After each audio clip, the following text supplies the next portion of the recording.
ನಮಸ್ಕಾರ, ನನ್ನ ಹೆಸರು ಗೌರೀಶ್. ನೀವು ನೋಡ್ತಿದ್ದಾರೆ Kannada fashion tech channel. Friends, ನಿಮಗೆ ಇವತ್ತು ಈ ಒಂದು ವಿಡಿಯೋದಲ್ಲಿ ಪ್ಯಾಡೆಡ್ಸ್ ಯಾವ್ಯಾವ ಸೈಜ್ಗೆ ಎಷ್ಟೆಷ್ಟು ಪ್ಯಾಡೆಡ್ಸ್ನ ನಾವು ಹಾಕಬೇಕು, ಎಷ್ಟು ಸೈಜ್ ಪ್ಯಾಡೆಡ್ನ ನಾವು ಹಾಕಬೇಕು ಅನ್ನೋದನ್ನು ನಾನು ತಿಳಿಸ್ಕೊಡ್ತೀನಿ. ಸಿಂಪಲ್ಲಾಗಿ ತಿಳಿಸ್ಕೊಡ್ತೀನಿ. ಈ ವಿಡಿಯೋದಲ್ಲಿ ನಿಮಗೆ ಮತ್ತೇನು ತಿಳಿಸ್ಕೊಡ್ತಾ ಇಲ್ಲ.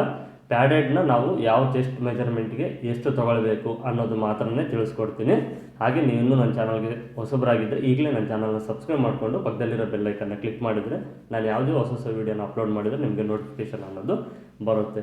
ಈಗ ನಾವು ಎಕ್ಸಾಂಪಲ್ಲಾಗಿ ಒಂದು 32 ಅಪ್ಪರ್ ಚೆಸ್ಟ್ ನಮಗೆ ಮೆಜರ್ಮೆಂಟ್ ಇದ್ದರೆ ನಾವು ಪ್ಯಾಡೆಡ್ನ ಯಾವ ಥರ ಬೇಸ್ ಮಾಡಬೇಕು ಅಂದರೆ, ನಾವು ಈ ಅಪ್ಪರ್ ಚೆಸ್ಟು 32 ಇದ್ದರೆ ನಾವು 34 ಸೈಜ್ನ ಪ್ಯಾಡೆಡ್ನ ತಗೊಳ್ಬೇಕು. 34 ಸೈಜ್ ಪ್ಯಾಡೆಡ್ನ ತಗೊಂಡ್ರೆ ನಮಗೆ ಡಾಟ್ ಪಾಯಿಂಟು ನಾವು ಡಾಟ್ ಎಲ್ಲ ಇಟ್ಕೊಂಡಾಗ ಆ ಡಾಟಲ್ಲಿ ಸೆಂಟರ್ಗೆ ಕರೆಕ್ಟಾಗಿ ನಮಗೆ ಕಪ್ಸ್ ಕೂತ್ಕೊಳ್ಬೇಕು ಅಂದರೆ 2 ಇಂಚು ಜಾಸ್ತಿ ತಗೊಳ್ಬೇಕು. ಹಾಗೆ ಪ್ರಿನ್ಸಸ್ ಕಟ್ಟಲ್ಲಿ ಕರೆಕ್ಟಾಗಿ ಕೂತ್ಕೊಳ್ಬೇಕಂದ್ರೆ 2 ಇಂಚು ಜಾಸ್ತಿ ತಗೊಳ್ಬೇಕು. 30, 32 ಈ ಥರ ಅಪ್ಪರ್ ಚೆಸ್ಟ್ ಇದ್ದರೆ ಅದಕ್ಕಿನ್ನೂ 2 ಇಂಚ್ವರೆಗೂ ಜಾಸ್ತಿ ತಗೊಳ್ಬೇಕು.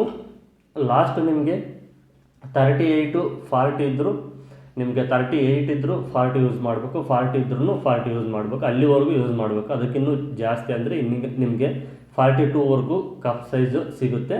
ಅಷ್ಟುವರೆಗೂ ನಿಮಗೆ ಲಾಸ್ಟು ಸಿಗುತ್ತೆ. ನಿಮಗೆ ಯಾವುದೇ ಅಪ್ಪರ್ ಚೆಸ್ಟ್ ನೀವು ತಗೊಂಡ್ರು ಆ ಮೆಜರ್ಮೆಂಟ್ಗೆ 2 ಇಂಚ್ ಜಾಸ್ತಿ ಇರುವಂಥದ್ದೇ ಕಪ್ ಸೈಜ್ನ ಹಾಕಬೇಕು. ಇದನ್ನು ತಿಳಿದಿಟ್ಕೊಂಡಿರಿ. ನಾನು ಅದ್ರ ಬಗ್ಗೆ ಮತ್ತೆ ಪ್ಯಾಡೆಡ್ನ ಯಾವ ಥರ ಅಟ್ಯಾಚ್ ಮಾಡಬೇಕು ಅನ್ನೋದನ್ನು ನಾನು ಕೆಲವು ಮುಂದಿನ ವೀಡಿಯೋದಲ್ಲಿ ನಿಮಗೆ ತಿಳಿಸ್ಕೊಡ್ತೀನಿ. ಇದನ್ನು ನಿಮಗೆ ಅಟ್ಯಾಚ್ ಮಾಡೋದು ಹೇಗೆ ಅಂತ ಗೊತ್ತಿದ್ದರೆ ಇದನ್ನು ನೆನಪಿನಲ್ಲಿ ಇಟ್ಕೊಳ್ಳಿ. ನಾವು ಯಾವುದೇ ಅಪ್ಪರ್ ಚೆಸ್ಟ್ ಇದ್ದರೂ ಬಾಡಿ ಮೆಜರ್ಮೆಂಟ್ಗೆ ಯಾವುದೇ ಅಪ್ಪರ್ ಚೆಸ್ಟ್ ಇದ್ದರೂ ಅದಕ್ಕಿಂತ 2 ಇಂಚು ಜಾಸ್ತಿ ಇರಬೇಕು. ಇದನ್ನು ನೆನಪಿನಲ್ಲಿ ಇಟ್ಕೊಂಡಿರಿ. ಈ ವಿಡಿಯೋ ನಿಮಗೆ ಇಷ್ಟ ಆಗಿದರೆ ಆದಷ್ಟು ಜನಕ್ಕೆ ಶೇರ್ ಮಾಡಿ, ಲೈಕ್ ಮಾಡಿ, ಹಾಗೆ ನನ್ನ ಚಾನಲ್ನ ಸಬ್ಸ್ಕ್ರೈಬ್ ಮಾಡಿಕೊಂಡು ಪಕ್ಕದಲ್ಲಿರೋ ಬೆಲ್ಲೈಕನ್ನ ಕ್ಲಿಕ್ ಮಾಡಿ.